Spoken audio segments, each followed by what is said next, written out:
नारायण नारायण. बानू, आता तुझे डोळे उघड. आता तुझ्या मनात काय आहे ते विचार. महाराज, देवांनी मला सांगितलं का जेजुरी गडावर आख्यान होणार आणि त्या आख्यानात तुम्ही जी कथा सांगाल त्यातनं मला आणि म्हाळसाताईंना आमच्या मूळ रूपाचं स्मरण होणार. होय बानू, ते खरे आहे. आणि तुझ्या गतजन्मीच्या अस्तित्वाच्या खुणा शोधतानाचे तुझे प्रयत्न मला दिसत आहेत. मग तुला असे साशंक व्हायला काय झाले? महाराज, आख्यान ऐकल्यावर दर वेळेला माझ्या मनात विचार येतो का हे समजा माझ्या बरोबरच का घडतंय. याचं उत्तर देखील याच आख्यानात दडलेलं आहे. या शिवलीलेत तू आणि श्री म्हाळसादेवी अशा प्रकारे श्री खंडेरायांची पत्नी होण्याचं सुतोवाच हे परमनियतीनेच करून ठेवलं आहे. ज्या क्षणी तुमच्या दोघींपैकी एकीला कोणाला तरी तुमच्या मूळ स्वरूपाचे स्मरण होईल त्या क्षणी तुला तुझ्या सर्व प्रश्नांची उत्तरं मिळतील. म्हणजे महाराज, मला एक सांगा का हे समजा व्हावं असं महादेवासनीच वाटत होतं. नारायण नारायण.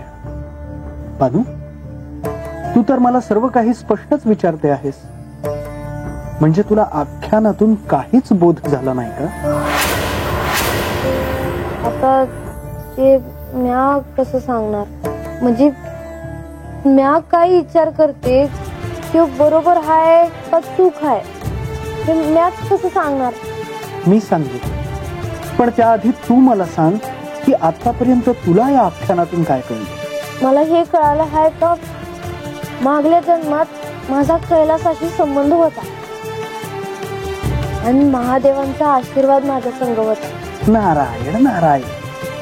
तू अगदी योग्य विचार करते आहेस. आज मी तुला सांगतो की या जन्मात तुझ्या आयुष्यात जे काही घडणार आहे त्याचं बीज हे कैलासातच रोवलं गेलं होतं.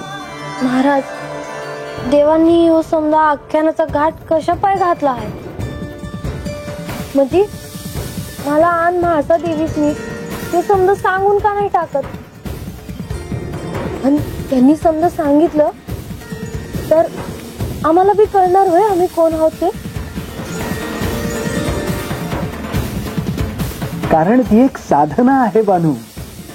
बानू, तू एक गोष्ट ध्यानात ठेव. हा परीक्षेचा क्षण आहे. तुझ्या अस्तित्वाच्या खुणा तुला शोधायच्या आहेत. त्यातूनच तुला मार्ग काढायचा आहे. श्री खंडेरायांनी मनात आणले तर ते एका क्षणात तुला आणि श्री म्हाळसादेवींना सारं काही सांगू शकतात. पण तसे केल्याने तुमची दोघींची योगिनी साधना पूर्ण होणार नाही. अत्यंत कठीण अशी साधना आहे ती. गुरु सद्गुरूंच्या आशीर्वादाशिवाय त्यांच्या मार्गदर्शनाशिवाय ती शक्य होणार नाही. तुला आणि श्री म्हाळसादेवींना या आख्यानाच्या निमित्तानेच स्वतःची ओळख शोधायची आहे. महाराज, एक सांगाल म्हणजे आमासनी म्हणजे मला किंवा म्हाळसाताईसनी जिला पहिल्यांदा आपल्या मूळ रूपाचं स्मरण होणार तिला देवांसंग कैलासाला जायला मिळणार. खरंच तसं होणार. आणि आमासनी नाही आठवलं तर. नारायण नारायण. नारायण नारायण. असं होणं शक्य नाही बानू. असा मनात विचारही आणू नको. एक गुरु म्हणून मला तुला हे निक्षून सांगावंसं वाटतं.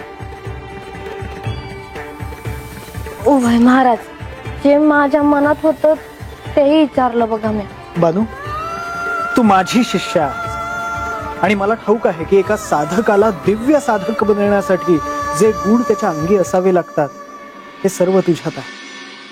तुमचीच कृपा आहे म्हणायची. नाही बानू, ते तू प्राप्त केले आहेस. आणि मला खात्री आहे की हे आख्यान सुरू असताना तुला किंवा श्री म्हाळसादेवींना तुमच्या मूळ स्वरूपाचे स्मरण नक्की होईल.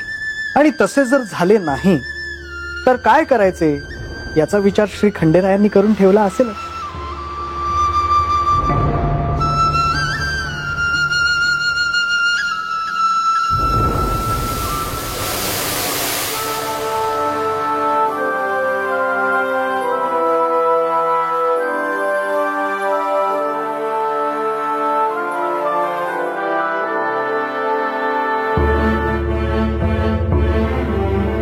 दोघींनाही आत्मज्ञान व्हावं ह्यासाठी आपण सर्वजण प्रयत्न करतो आहोत. पण मुनिवर, तुम्ही स्वतंत्रपणे काही प्रयत्न कराल असे अपेक्षित नाही.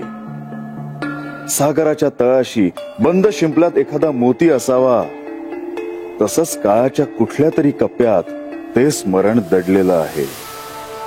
तुम्ही बानूचे गुरु म्हणून तिच्यासाठी जे करत आहात ते मला कळत आहे. पण मुनिवर, असे काही घडू नये की ज्याचा आपण विचारच केला नाही. गतजन्म आठवता आठवता कोणताही अपघात होणार नाही ह्याकडे आपल्याला ध्यान द्यावं लागेल.